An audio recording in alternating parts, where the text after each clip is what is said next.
आज हम पढ़ने वाले हैं चैप्टर नंबर 13 12वीं एनसीईआरटी हिस्ट्री थीम नंबर 3। ये चैप्टर महात्मा गांधी के बारे में बात कर रहा है। उनका जो नेशनलिस्ट मूवमेंट है, पूरा जो उनका करियर रहा है इंडिया में, उसकी चर्चा करेगा। शुरू होता है 1915 में और आपको मालूम है खत्म होता है 1948 में।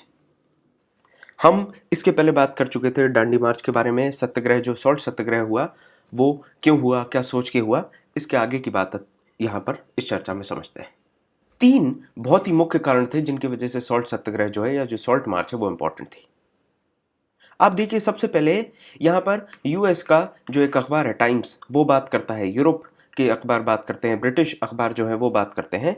इससे कहीं ना कहीं आपको समझ में आ रहा है कि वर्ल्ड अटेंशन मिल रहा है, इंटरनेशनल कवरेज मिल रहा है इस चीज को। दूसरी महत्वपूर्ण चीज ये है कि ये अपने आप में एक अलग एक रेवोल्यूशन थी, क्योंकि इस पर्टिकुलर इंसिडेंट में, ये जो सॉल्ट सत्याग्रह हुआ, इसमें विमेन ने भी पार्टिसिपेट किया। आप इसके पहले के किसी भी रेवोल्यूशन को उठा के देख लीजिए, चाहे आप नॉन कॉपरेशन की बात कर लें या फिर सिविल डिसोबीडियंट की बात कर ओबीडियंस की बात करें, विमेन पार्टिसिपेशन बहुत ही ज़्यादा लिमिटेड था। यहाँ पर कमला देवी चट्टोपाध्याय की बात करी जाती है, परसुएट करती है गांधी जी को, कहते हैं बापूजी यहाँ पर विमेन का पार्टिसिपेशन होना चाहिए, ये सिर्फ मैन अलोन वाला प्रोग्राम नहीं होना चाहिए। और इसकी वजह से कमला देवी बहुत बार खुद जेल गई है, क्योंकि इन्होंने सॉल्ट लॉ भी ब्रेक किया, लिकर की जो शॉप्स होती हैं उनकी पिकेटिंग वगैरह की, इसकी वजह से ये भी जेल गई। तो वेमेन पार्टिसिपेशन कहीं ना कहीं आपको देखने मिलेगा। और ये जो वेमेन पार्टिसिपेशन आपको यहाँ देखने मिला, इसके बाद आप देखेंगे 1942 क्विट इंडिया का जो मूवमेंट होती है, उसमें बहुत ज़्यादा इम्पैक्टफुल पार्टिसिपेशन होने वाला है महिलाओं का। अभी हम आगे देखेंगे। तीसरी महत्वपूर्ण चीज़ ये है कि ब्रिटिशर्स को रियलाइजेशन हो गया, आईना दिखाने में काफ़ी हेल्प किया इस सॉल्ट मार्च ने, कि आपका जो राज है ये हमेशा नहीं चलने वाला। इसी के बाद, इसी के ठीक बाद आपको पता है कि राउंड टेबल कॉन्फ्रेंसेस होती हैं, और 3 राउंड टेबल कॉन्फ्रेंस होगी जिनमें चर्चा करी जाएगी कि आगे क्या होना चाहिए, भारत का भविष्य। गजब की बात यह है कि पहले राउंड टेबल कॉन्फ्रेंस के टाइम पे तो सारे लोगों को जेल में जमा कर लिया था। तो बात किससे करोगे? कांग्रेस ही अपने आप में एक ऐसी पार्टी थी जो पैन इंडिया को रिप्रेजेंट करती थी सही मायने में। इसी वजह से कांग्रेस के अगर इंपॉर्टेंट लीडर्स को सॉल्ट मार्च के बाद आपने जेल में बंद कर दिया है, तो आप बात किससे करेंगे?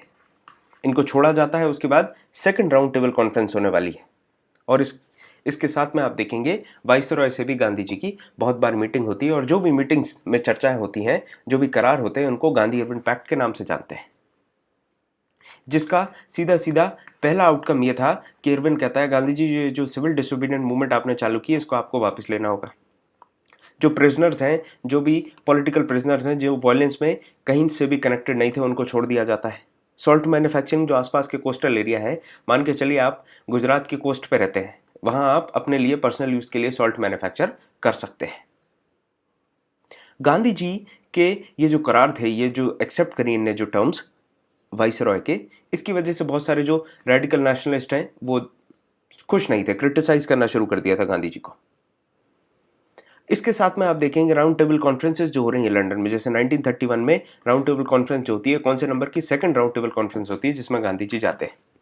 गांधी जी जाते हैं, सोचते हैं कि अपनी जो मांगे हैं वो पूरी हो जाएंगी वहां से, और कहानी यहाँ पर खत्म हो जाएगी। गांधी जी कांग्रेस के रिप्रेजेंटेटिव बन के वहां पर पहुंचते हैं, लेकिन वहां पर कहानी बहुत ज्यादा बदल गई थी। आप देखें सेकंड राउंड टेबल कॉन्फ्रेंस में मुस्लिम लीग एज इंपॉर्टेंट पार्टी बन के उभरता है।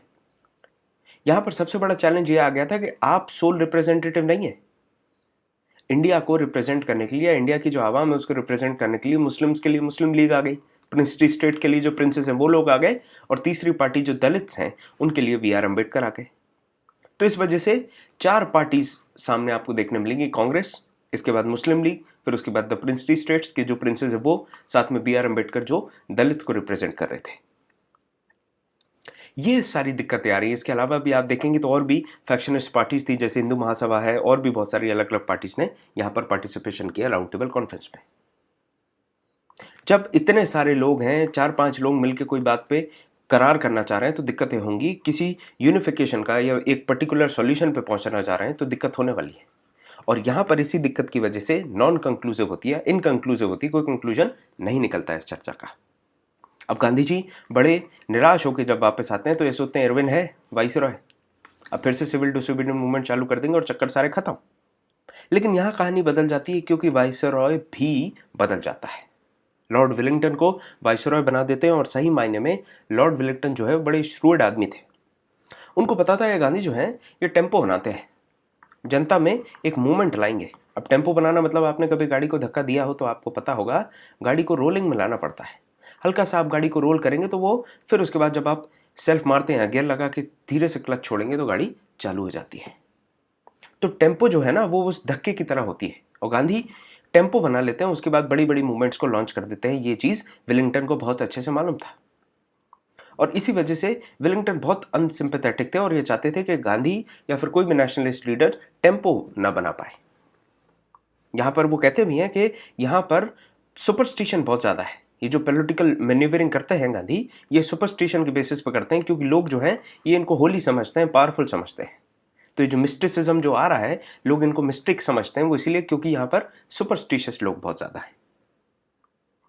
अब देखिए, राउंड टेबल कॉन्फ्रेंस तो हो गई, इनकन्क्लूसिव थी, वो बात अलग है, लेकिन उसके बाद भी इन्हें वाइट पेपर रिलीज कर दिया और 1935 आ जाता है जिसमें गवर्नमेंट ऑफ इंडिया एक्ट को इंट्रोड्यूस कर दिया जाता है, जिसमें कहा जाता है कि एक रिप्रेजेंटेटिव गवर्नमेंट होगी, आपके बंदे भी इसमें होने वाले हैं।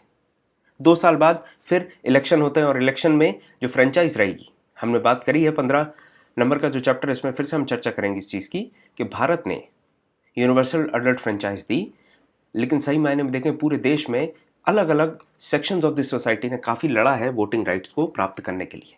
इंडिया में भी रिस्ट्रिक्टेड फ्रेंचाइज थी, मतलब कि सिलेक्टिव लोग, एक प्रॉपर क्राइटेरिया होगा कि आपको टैक्स पेयर होना चाहिए, आपकी एक्स अमाउंट ऑफ प्रॉपर्टी होनी चाहिए या फिर आपका एजुकेशन होना चाहिए।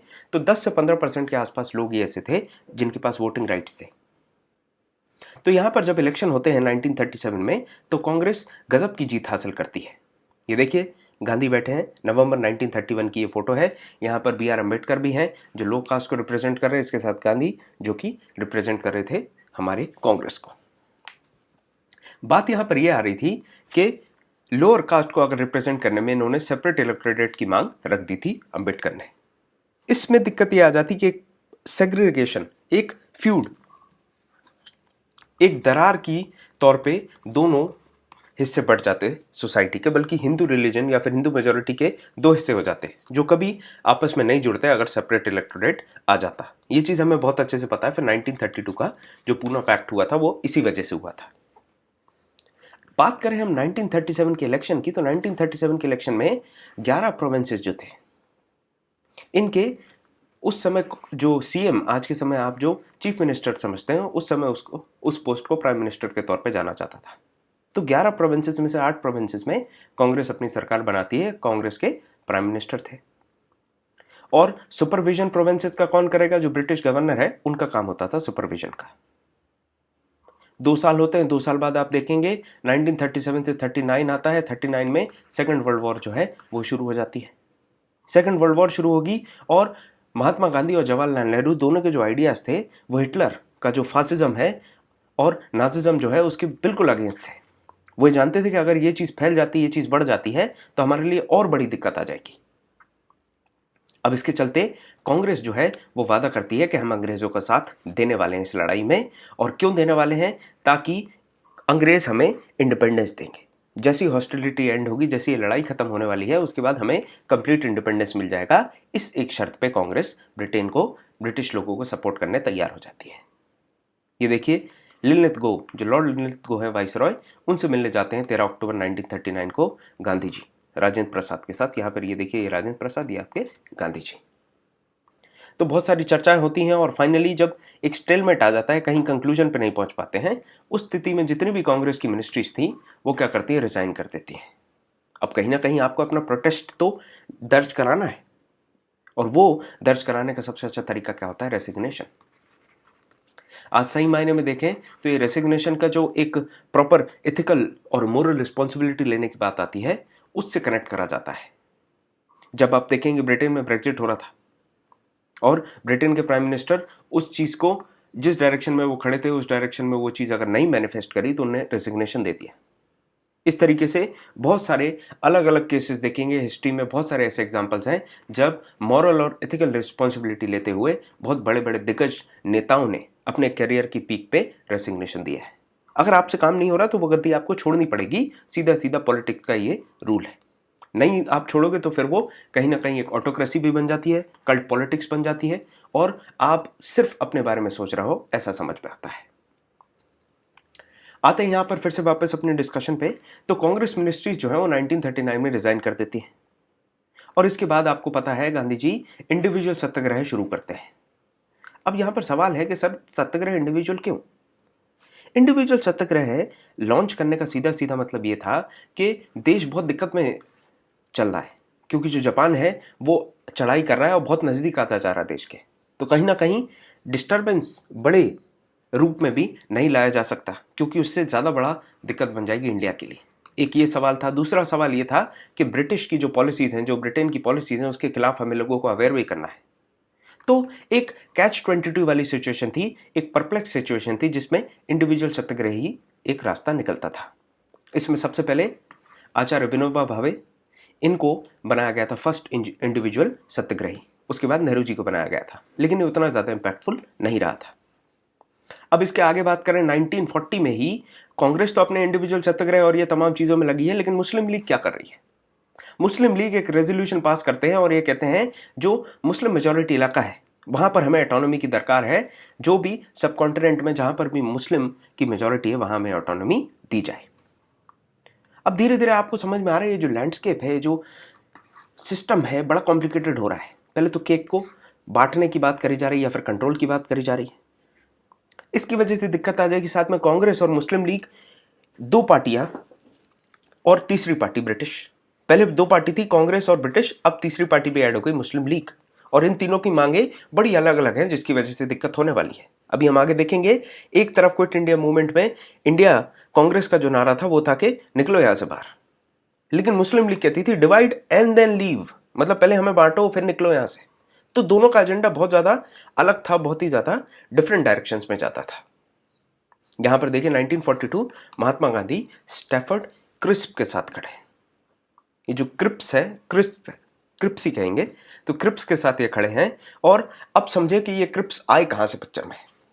1940 तक, 41 तक की हमने कहानी ट्रेस कर ली है कि मुस्लिम लीग यहां पर क्या कर रहा है और हम इंडिविजुअल सत्याग्रह चला रहे हैं।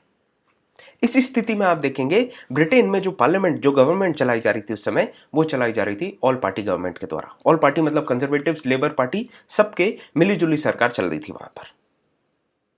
जो मेंबर्स थे वो लेबर पार्टी के थे, और जो लीडर था, जो प्राइम मिनिस्टर था, वो कंजर्वेटिव पार्टी का था। नाम है विंस्टन चर्चिल। इसके बारे में आपने बहुत सारी पिक्चर्स वगैरह देखी होंगी, और काफ़ी ज़्यादा नेगेटिवली याद करा जाता है इंडिया में। जो बंगाल में फेमाइंस हुए थे उनका सीधा सीधा जिम्मा इनके सर पर रखा जाता है। इनकी वजह से लगभग 10 मिलियन, मतलब 1 करोड़ भारतीयों की जान गई थी उस पर्टिकुलर फेमाइन में। ये अपने आप में बहुत ज़्यादा इंपीरियलिस्टिक आउटलुक के आदमी थे। ये सोचते थे कि जो हमारी कॉलोनीज है वो हमारे हाथ से नहीं छूटनी चाहिए। लेबर पार्टी तो इंडिया पे सॉफ्ट थी, इंडिपेंडेंस चाह रही थी, लेकिन ये कहते थे कि राजा ने मुझे इसीलिए प्राइम मिनिस्टर नहीं बनाया कि मैं अपनी जो भी ब्रिटिश एम्पायर है उसकी कॉलोनीज को ऐसे यूं ही हाथ से जाने दूं। तो 1942 आती है और चर्चिल मिनिस्टर्स के परसुएशन पे सर स्टैफर्ड क्रिप्स को भेजते हैं इंडिया, ताकि ये जो सिचुएशन है इसमें एक कॉम्प्रोमाइज़ तैयार करा जा सके, कॉम्प्रोमाइज़ की सिचुएशन में चीज़ों को लाया जा सके। चर्चा होती है गांधी जी और कांग्रेस से, वो मैंने आपको फोटो दिखाई दी है। यहाँ पर कांग्रेस कहता है कि हम पावर जो ब्रिटेन है उसको हम सपोर्ट करने वाले हैं, लेकिन इसके लिए आपको क्या जरूरत है कि एक डिफेंस मेंबर एग्जीक्यूटिव काउंसिल में आपको Indian as a defence member आपको अपॉइंट करना होगा। इसके साथ में आप देखिए ये जो चर्चाएं चल रही थी इसका कोई सॉल्यूशन नहीं निकलता। जैसा आरटीसी के साथ हुआ था वैसे क्रिप्स मिशन के साथ होता है, कोई प्रॉपर सिचुएशन, कोई प्रॉपर कंक्लूजन नहीं निकल पाता है। इसके बाद क्विट इंडिया मूवमेंट शुरू करते हैं गांधी जी 1942 अगस्त में, और ये देखते हुए कि भाई Gandhi ji as a leader अगर इस चीज़ में रहेंगे तो जैसा सॉल्ट सत्याग्रह का इम्पैक्ट पड़ा था उससे ज़्यादा खतरनाक इम्पैक्ट पड़ सकता है, क्योंकि अभी तो पूरी फौजें और पूरा जो अटेंशन है वो ब्रिटेन का कहाँ पर है, ब्रिटेन का पूरा अटेंशन लड़ाई में है। तो स्थिति में बहुत दिक्कत बन सकती है इंडिया में। इसलिए गांधी जी और दिग्गज नेताओं को, जो भी मजे हुए नेता थे, जो एक्सपीरियंस्ड नेशनलिस्ट थे, उनको जेल में अरेस्ट कर लिया जाता है। अब ये पूरा जो दारोमदार था, पूरी जो लीडरशिप थी, वो आ जाती है यंग एक्टिविस्ट, यंग नेशनलिस्ट के ऊपर, जैसे जयप्रकाश नारायण, उषा मेहता। इस तरीके से जो नए लीडर्स हैं उनके हाथों में बागडोर दे दी जाती है क्विट इंडिया मूवमेंट की। इसी दौरान बहुत अलग अलग जगहों पर इंडिपेंडेंट गवर्नमेंट्स भी बनाई जाती हैं। सातारा में बनाई जाती है, मिर्जापुर में बनाई जाती है, तमलुक में बनाई जाती है, और बहुत अलग अलग लोग इस मूवमेंट में अपनी अपनी इंडिपेंडेंट गवर्नमेंट चलाते हैं, जो काफ़ी लंबे समय तक चलती भी हैं। कुछ मूवमेंट्स तो ऐसी भी थी जो इंडिपेंडेंस तक ये इंडिविजुअल गवर्नमेंट जो है वो चलती नहीं थी। आप देखिए, ये 1942 में क्विट इंडिया मूवमेंट चालू होती है, लेकिन इसको कम से कम 1-2 साल लग जाते हैं प्रॉपरली सप्रेस करने में, प्रॉपर जो रेबेलियन है उसको ख़त्म करने में। ये गजब की मास मूवमेंट थी, क्योंकि मैंने आपको बताया था कि विमेन पार्टिसिपेशन बढ़ता जा रहा है। मुस्लिम्स पार्टिसिपेट नहीं करते इसमें, लेकिन उसके बाद भी आपको हिंदू मुस्लिम दंगे देखने नहीं मिले यहाँ पर। और उसी दौरान आप देखें, जिन्ना और उनके जो कलीग्स हैं वो धीरे धीरे अपना इन्फ्लुएंस बढ़ाने का काम कर रहे हैं, अपनी जो पकड़ है वो बनाने का काम कर रहे हैं। 1937 में जो इलेक्शन हुए थे उसमें मुस्लिम लीग के बड़े खस्ता हाल थे, लेकिन आप देखेंगे अगले इलेक्शन जब होने वाले हैं तो उसमें मुस्लिम लीग जो है वो गजब का काम करने वाले हैं। 1944 में गांधी को रिलीज कर दिया जाता है और लड़ाई भी तब तक ठंडी पड़ चुकी थी। इसी समय की बात आती है जब गांधी शुरू करते हैं, मीटिंग्स वगैरह करेंगे और कोशिश करेंगे ये जो कांग्रेस और मुस्लिम लीग के बीच में जो दरार आ गई उसको कम करा जाए। इसी के साथ में ब्रिटेन में भी सरकार बदल गई है, लेबर पार्टी आ जाती है और वो खुद चाह रही थी कि इंडिया को इंडिपेंडेंट कर दिया जाए, और इसके लिए वाइसरॉय को बदल दिया जाता है। वाइसरॉय आ जाते हैं लॉर्ड वेवेल।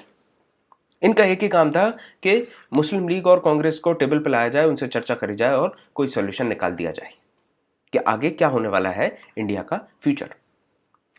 ये देखिए विमेन प्रोसेशन, इतनी बड़ी तादाद में महिलाएं जो है वो प्रोसेशन निकाल रही हैं क्विट इंडिया मूवमेंट के लिए। तो कहीं ना कहीं विमेन पार्टिसिपेशन भी बहुत इंपैक्टफुल रीजन था क्विट इंडिया मूवमेंट की सक्सेस के पीछे। 1946 तक हम आ चुके हैं। यहाँ पर इलेक्शन शुरू होते हैं प्रोविंशियल लेजिस्लेचर के लिए, और मुस्लिम लीग गजब का परफॉर्म करता है। पॉलिटिकल पोलराइजेशन जो थी वो अब आपको समझ में आ रहा होगा कि पूरी तरीके से हो गई थी। एक समय ऐसा था जब मुस्लिम लीग को कहा जाता था कि it is a sole party for representation of Muslims, और इस चीज को नकार दिया जाता था कि क्या यार मजाक कर रहे हो। लेकिन आज सिचुएशन ये आ गई थी कि मुस्लिम लीग को as a representative of Muslim मान लिया गया था। इसका अर्थ है कि पॉलिटिकल पोलराइजेशन जो हो रहा था, जो धर्म के हिसाब से चीजों को बांटा जाना था, वो अभी तक कंप्लीट हो चुका है। इसी समय कैबिनेट मिशन को भेजा जाता है 1946 में, और ना तो कांग्रेस इस चीज को एक्सेप्ट करता है ना लीग इस चीज को एक्सेप्ट करते हैं कि जो फेडरल सिस्टम बनना चाहिए वो चीज कभी इफेक्टिव नहीं हो पाती है। मीन टाइम जिन्ना जो है वो डायरेक्ट एक्शन को लॉन्च कर देंगे, और सीधा सीधा अभी देखिए, हमने देखा था कि पहले 1940 के आसपास ये क्या कह रहे हैं कि मुस्लिम मेजोरिटी इलाके में ऑटोनॉमी की दरकार है, लेकिन 1946 आते आते तक ये कहेंगे हमें पाकिस्तान चाहिए। आप देखो कितना ज़्यादा इनके एम्बिशंस में चेंज आ रहा है, और ये ही कहीं ना कहीं ये जो फ्यूड पड़ गया था 1942 क्विट इंडिया मूवमेंट और 1944, जब कोई लीडर नहीं है इस फ्यूड को कंट्रोल करने के लिए, इस फ्यूड को भरने के लिए, इस गड्ढे को भरने के लिए, तो 1946 तक जो ऑटोनॉमी वाला टर्म था वो एक प्रॉपर शेप ले चुका था, और उस शेप का नाम था पाकिस्तान। अब देखें, जैसे ही ये डायरेक्ट एक्शन की बात करते हैं, पाकिस्तान डे मना देते हैं एक तरीके से, तो दंगे फैल जाते हैं। कलकत्ता में दंगे होते हैं, यूपी में दंगे होते हैं, बिहार, बंगाल, बहुत सारी जगह पर आप देखेंगे दंगे भड़क जाते हैं। खासकर वहां पर जहां पर मुस्लिम और हिंदू पॉपुलेशन है, तो वहां पर टसल पड़ जाता है। अब इससे क्या होने वाला है, जहां पर हिंदू ज्यादा है वहां पर हिंदू सफर करेंगे, जहां मुस्लिम ज्यादा है वहां मुस्लिम सफर करेंगे। इसी दौरान 1947 आता है और बेवेल को रिप्लेस कर दिया जाता है माउंटबेटन के द्वारा। ये जो लॉर्ड माउंटबेटन आते हैं, ये भी बहुत सारी चर्चा करते हैं मुस्लिम लीग और कांग्रेस के साथ, और ये कहते हैं कि अगर बातचीत पे आप नहीं पहुंचोगे तो भी हमें छोड़ना तो है। ये एक तारीख दे देते हैं, और इसके साथ में ये कहते हैं कि अब तुम नहीं मान रहे हो तो हम डिवाइड करेंगे फिर निकलेंगे। तो पार्टीशन को यहां पर एक्सेप्ट कर लिया जाता है माउंटबेटन के द्वारा। अक्सर क्या होता था कि दो अलग अलग दिग्गज नेताओं की आइडियोलॉजीज स्वाभाविक सी बात है अलग रहने वाली, और कांग्रेस अपने आप में एक सही मायने में देखें तो इंद्रधनुष जैसा था। उसमें सातों रंग थे, मतलब सोशलिस्ट लोग भी होंगे, कंजर्वेटिव भी होंगे, लिबरल्स भी होंगे, राइटिस्ट होंगे, लेफ्टिस्ट होंगे, ऐसे बहुत सारे अलग अलग आइडियोलॉजीज होती हैं पर्सन की। तो हर आइडियोलॉजी का नेता कांग्रेस में आपको देखने मिलता था, और इनके स्वाभाविक सी बात है जो इनकी आइडियोलॉजी होगी, इनके आइडियाज़ होंगे, उनमें एक दूसरे में म्यूचुअल अंडरस्टैंडिंग नहीं बन पाएगी, टसल्स होंगे, क्योंकि कोई कहेगा ये सही है, दूसरा कहेगा नहीं ये सही। तो वहां पर as a mediator, as a moderator का काम महात्मा गांधी बहुत अच्छे तरीके से किया करते थे। जैसे टेक फॉर एग्जाम्पल जो सरदार वल्लभ भाई पटेल हैं, वो कंजर्वेटिव अप्रोच के थे, और जवाहरलाल नेहरू दूसरी तरफ सोशलिस्ट अप्रोच रखते थे और दोनों के आइडियाज या फिर दोनों के एक्शंस मैच नहीं कर पाते थे, एक दूसरे से कॉन्ट्रडिक्ट करते थे। उस जगह पर गांधी जी का मीडिएशन का रोल बहुत ज्यादा इंपॉर्टेंट हो जाता था। अब देखें, 15 अगस्त तारीख फिक्स कर ली जाती है ट्रांसफर ऑफ पावर के लिए। जैसे 15 अगस्त आता है, गजब की सेलिब्रेशन होती है और इंडिया जो आज़ाद हो गया इसकी गजब की सेलिब्रेशन होने वाली है। फादर ऑफ नेशन के तौर पे मोहनदास करमचंद गांधी की जय बोली जाती है। बहुत सारी असेंबलीज को शुरू करा जाता है तो महात्मा गांधी की जय बोल के शुरू किया जाता है। परंतु इस दिन भी गांधी जी जो हैं वो इन फेस्टिविटीज में, इन सेलिब्रेशन में नहीं थे, वो गायब थे। अब सोचिए कि कितनी बड़ी बात है कि देश आज़ाद हो गया, जो वो उनको चाहिए था वो उनको मिल गया है, लेकिन उसके बावजूद भी वो सेलिब्रेट नहीं कर रहे हैं। तो इससे समझ में आता है कितनी बड़ी चीज़ भी आदमी सेलिब्रेट नहीं कर रहे हैं, कितनी सिंपल लाइफ होगी कि कहीं भी वो उस चीज़ का क्रेडिट लेने के लिए सामने नहीं खड़े।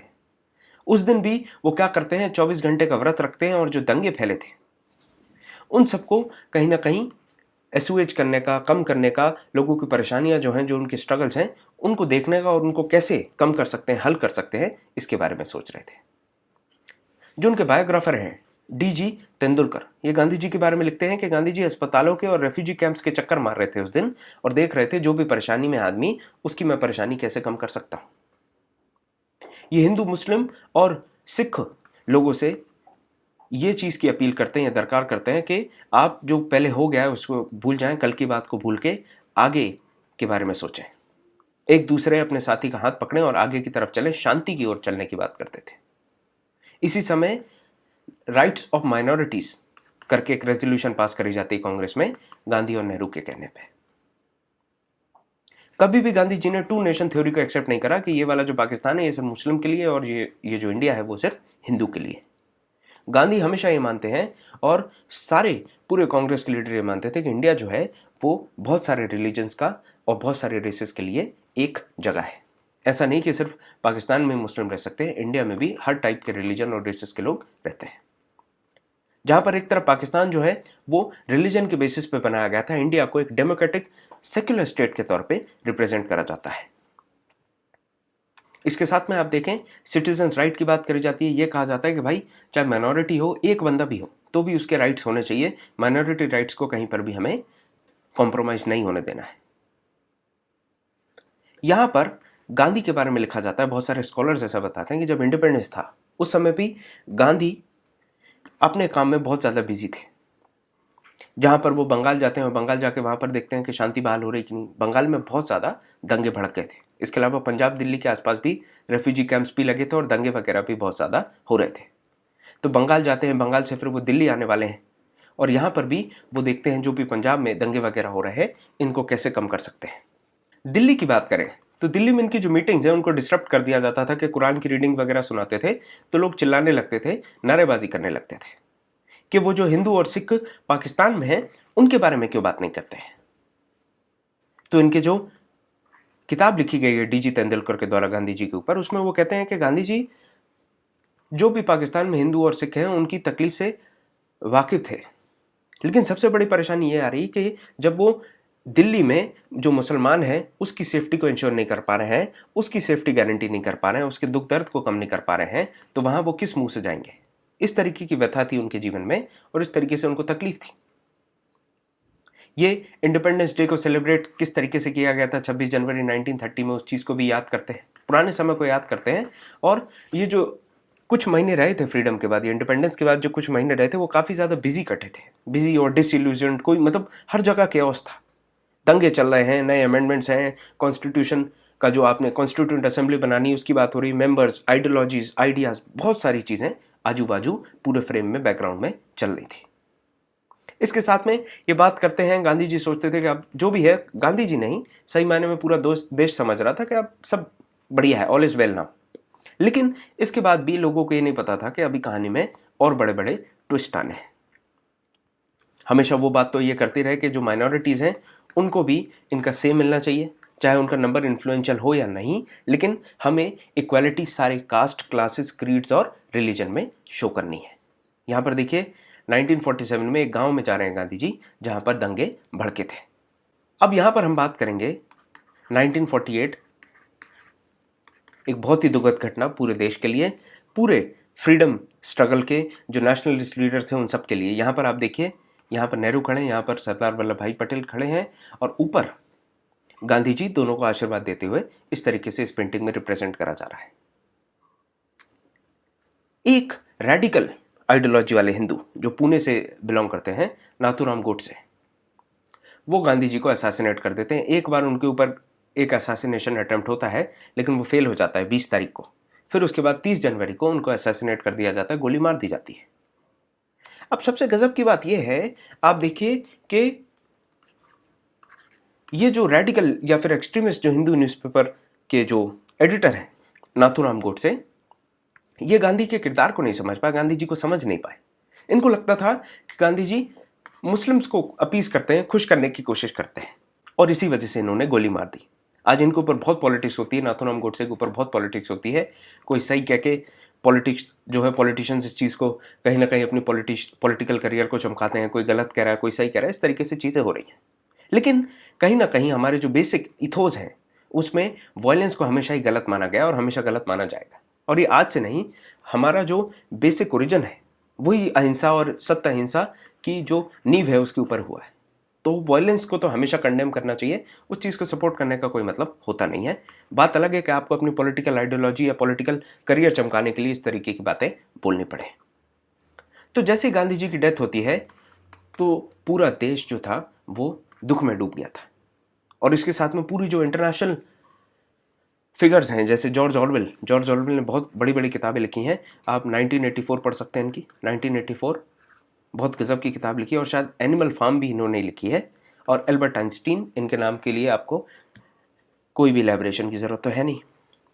तो एल्बर्ट आइंस्टीन हो गए, जॉर्ज ऑरवेल हैं, टाइम्स मैगजीन जो एक समय गांधी जी की पर्सनालिटी का, फिजिक का मजाक उड़ाती थी, धोती पहनते उस चीज़ का मजाक उड़ाती है, वो आज गांधी जी को शहीद, जैसे अब्राहम लिंकन उनके प्रेसिडेंट हैं, उनको असैसिनेट कर दिया था, उस चीज़ से कनेक्ट करके इस चीज़ को देखते हैं।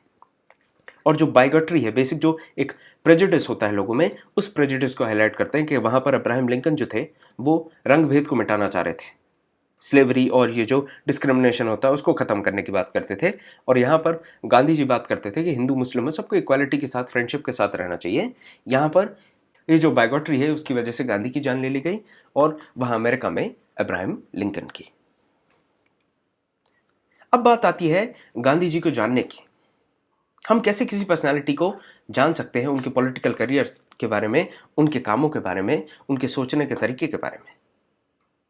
तो सीधा सीधा रास्ता जो है उनको जानने का वो हो जाता है कि उस समय जो उनके एसोसिएटेड लोग रहे, जो कि उनके पॉलिटिकल एडवर्सरीज हैं, जो भी उनके आइडियोलॉजी से इत्तेफाक नहीं रखते थे, जो उनकी किताबें हैं, लेटर्स हैं, पब्लिक स्पीचेस हैं, इन सब से हमें पता चल सकता है इनके बारे में। लेकिन इन चीज़ों को आज की तारीख में जब आप पढ़ते हैं तब आपको बहुत ज़्यादा दिमाग इस चीज़ पे लगाना चाहिए कि हम कहीं गलत टर्म्स पे, गलत आइडियाज़ पे जज ना करें उन लीडर्स को। सही मायने में देखें तो बहुत सारी जगहों पर ऐसा भी हो सकता है कि कुछ जो लेटर्स लिखे गए वो प्राइवेट हैं, तो प्राइवेट थॉट्स हैं उसमें। जैसे आप अगर अपनी गर्लफ्रेंड के लिए लेटर लिखते हैं तो स्वाभाविक सी बात है वो ऐसा लेटर होगा जो और कोई ना पढ़े तो ज़्यादा अच्छा है। लेकिन अगर आप पढ़ते भी हैं तो आपको सामने वाले की आइडियोलॉजी के हिसाब से, सामने वाले की सोच और स्थिति परिस्थिति अनुसार जज करना सही होगा। सही समझदारी यही होने वाली है। कहीं ना कहीं जब लेटर लिखे जाते थे तो इनको पता होता था कि ये पब्लिक लाइफ में या फिर ये पब्लिक फोरम पे आएंगे। गांधी जी भी ऐसा करते थे, अपना जो एक जर्नल निकालते थे हरिजन, उसमें भी जो भी इनके लिए लेटर्स आते थे उनको ये पब्लिश किया करते थे। यहां पर बात है लेटर्स की, जैसे मैंने आपको बताया। इसके बाद जो ऑटोबायोग्राफीज हैं ये भी लिखी जाती हैं, और ये अपने आप में एक आदमी अपना जो पेंटिंग है, जिस तरीके से दुनिया उनको देखे वो बनाता है, उसी तरीके से एक ऑटोबायोग्राफी होती है। जैसे कि आप एक फ्रेम पिक्चर बनाते हैं अपने लिए, वैसे तरीके का। और यहाँ पर भी ज़रूरत यह है कि जो इंटरप्रिटेशन करा जाए उसको काफ़ी इफेक्टिव मैनर में देखा जाए, उस सिचुएशन के, उस व्यक्ति विशेष, उस समय खंड के हिसाब से, उस काल खंड के हिसाब से वो ऑटोबायोग्राफीज समझी जाए कि अगर किसी ने ऐसा किया था उस समय तो वो क्यों किया था, इसके पीछे की जो परिस्थितियां हैं उनको भी देखा जाए, ना कि आप सही और गलत की लड़ाई में पड़ जाए। तो ये इंपॉर्टेंट बातें हैं लेटर्स और ऑटोबायोग्राफी से जो हमें समझनी है। नेहरू जी भी बहुत सारे लेटर्स जो उनके लिए लिखे गए थे गांधी जी के द्वारा, तो उसको उन्होंने थोड़ा बहुत अपने हिसाब से एडिट करके, कि जो चीज़ मतलब डिस्कस करने वाली है, पब्लिक फोरम में लेके आने वाली है, उस चीज़ को उन्होंने रख के बंच ऑफ लेटर्स को पब्लिश भी किया था। इसके अलावा तो देखिए पहले लेटर्स हो गए, ऑटोबायोग्राफी। तीसरा इंपॉर्टेंट सोर्स है गवर्नमेंट रिकॉर्ड्स। हमने बताया था डांडी मार्च के समय रिपोर्ट्स बनाई जा रही हैं, अफसर जो है उनके पीछे लगे हैं, एस्पेनाज हो रहा है, स्पाइज लगे हैं, पूरी खबरें दे रहे हैं। तो होम डिपार्टमेंट भी इस तरीके की रिपोर्ट्स वगैरह बनाया करता था, जिसमें पूरी खबर दी जाएगी हायर ऑफिशियल्स के लिए कि आखिर चल क्या रहा है, क्या किया जा रहा है। और इसी वजह से तो आप देखिए अब ये रिपोर्ट्स बनाई जाएंगी, इसकी बेसिस पे ही तो उनको रिबेलियन या सेडेशन जो भी चार्जेस हैं वो लगाए जाते थे। कहा जाता था आपने यहाँ पर खड़े होकर ये वाली बात कही, ये सेडेशन में आती है, इसलिए आइए स्वागत है आपका जेल में। तो ऐसी रिपोर्ट्स हर 15 दिन 20 दिन में भेजी जाती थी गांधी जी की। जो जूनियर ऑफिसर्स हैं वो अपने सीनियर्स को रिपोर्ट किया करते थे, रिपोर्ट करेंगे कि डांडी मार्च में क्या हो रहा है, मासेस को कैसे मोबिलाइज किया जा रहा है, और ब्रिटिश राज को धीरे धीरे ये सारी चीज़ें भेज दी जाती थी। ये देखिए पुलिस की आंखों से भी बहुत सारी चीज़ें हमें समझ में आती है। जो गवर्नमेंट का डेटा होता है, गवर्नमेंट जो भी इंफॉर्मेशन वगैरह रखती है, उससे भी हमें समझ में आता है। ये देखिए सिविल डिसोबीडियंट मूवमेंट के समय क्या हाल होगा। सफ़ेद कपड़े लोगों की भीड़ समझ में आ रही है, सैलाब, जन सैलाब। तो अब बात करें, लेटर्स हो गए, ऑटोबायोग्राफी हो गई, गवर्नमेंट रिपोर्ट्स हो गई। अब बात करते हैं न्यूज़पेपर की। तो न्यूज़पेपर्स में भी बहुत सी खबरें आती थी, लेकिन एक बात यहाँ पर यह ध्यान देने वाली है कि कोई भी न्यूज़पेपर जो है वो अनप्रेजुडिस्ड नहीं है। कहीं ना कहीं हर न्यूज़पेपर की एक आइडियोलॉजी होती है जिसके अनुसार वो चलता है, जिसके हिसाब से खबरें दी जाती हैं। जैसे टेक फॉर एग्जाम्पल, कोई लंदन में न्यूज़पेपर चलेगा तो वो प्रो ब्रिटिश होने वाला है अधिकांश तौर पे, तो वो ब्रिटिशर्स की तरफ बात करेगा, उनके आइडियाज़ को आगे रखेगा। लेकिन जो इंडियन नेशनलिस्ट का पेपर होगा वो इंडियन आइडियाज़ को आगे रखेगा, इंडियन नेशनलिस्ट की बात करेगा। तो कहीं ना कहीं न्यूज़पेपर में भी आपको प्रेजुडिस देखने मिल जाएगा। यहाँ पर ये पिक्चर देखिए, इस पिक्चर से आपको समझ में आएगा कि गांधी का as a father of nation कितना इंपॉर्टेंट रोल था, कि इनको सेंटर में दिखाया जा रहा है, और सेंटर में इनका ये जो फिगर का डाया है ये दिखा रहा है कहीं ना कहीं कितने बड़े लूमिंग फिगर थे, कितना एम्फेसिस था, कितना इन्फ्लुएंस था इनका पूरी कंट्री में। ये देखिए पूरा नेशनल हिस्ट्री है, यहाँ नींव जो बनाई गई है दादा भाई नौरोजी, और धीरे धीरे चालू होता है बीजी तिलक, और धीरे धीरे चालू होकर गांधी जो है इस पेड़ में बहुत इंपॉर्टेंट एक सेक्शन लेते हैं। और इसके अलावा जो बाकी नेशनलिस्ट लीडर्स हैं वो इस बड़े से पेड़ की टहनियां, पत्तियां, इस तरीके से आप समझ सकते हैं। रिवाइज करते हैं, समराइज करते हैं, पूरा टाइमलाइन देखें तो 1915 में महात्मा गांधी जो है वो आते हैं साउथ अफ्रीका से, जिसको हम प्रवासी भारतीय दिवस के नाम से सेलिब्रेट करते हैं। फिर वो शुरू करते हैं केक खाना, क्योंकि उनको भूख लगेगी, और केक खाना ये एब्रीविएशन है, ये आपको याद रखने में हेल्प करेगा कि चंपारण पहले हुआ था, कि अहमदाबाद पहले हुआ था, या फिर खेड़ा पहले हुआ था, तो केक याद रखें। तो फिर ये 1917 में चंपारण जाएंगे, उसके बाद 18 में खेड़ा और अहमदाबाद की जो दिक्कतें थी उनको सॉल्व करते हैं। ठीक है, 1919 आता है। 1919 में रॉलेट सत्याग्रह होगा, जिसकी वजह से गांधी जी अब नेशनलिस्ट लीडर के तौर पे जम जाते हैं। जलियांवाला बाग मैसेकर हो जाता है अप्रैल में। 1921 आता है, खिलाफत मूवमेंट और नॉन कॉपरेशन लॉन्च कर दी जाती है। 1928 बारदौली के समय पर गांधी जी आशीर्वाद देते हैं, लेकिन ये डायरेक्टली पार्टिसिपेट नहीं करते, ये हमें याद रखना है। कांग्रेस अपने आप को इस चीज़ से अलग रखती है, लेकिन यहाँ पर ही सरदार वल्लभ भाई पटेल को सरदार की उपाधि दी गई थी। 1929 में आए तो पूर्ण स्वराज जो है इसको एक्सेप्ट कर लिया जाता है कि यही हमारा गोल होने वाला है अब से। 1930 सिविल डिसोबीडियंट मूवमेंट और दांडी मार्च शुरू हो जाती है। 1931 Gandhi Irwin pact, round table conference चालू हो जाएंगी। 35 में गवर्नमेंट ऑफ इंडिया एक्ट आने वाला है। 1939 में आप आएंगे तो कांग्रेस मिनिस्ट्रीज 1937 में जो इलेक्शन हुआ था उसके बाद 1939 में रिजाइन कर देंगी।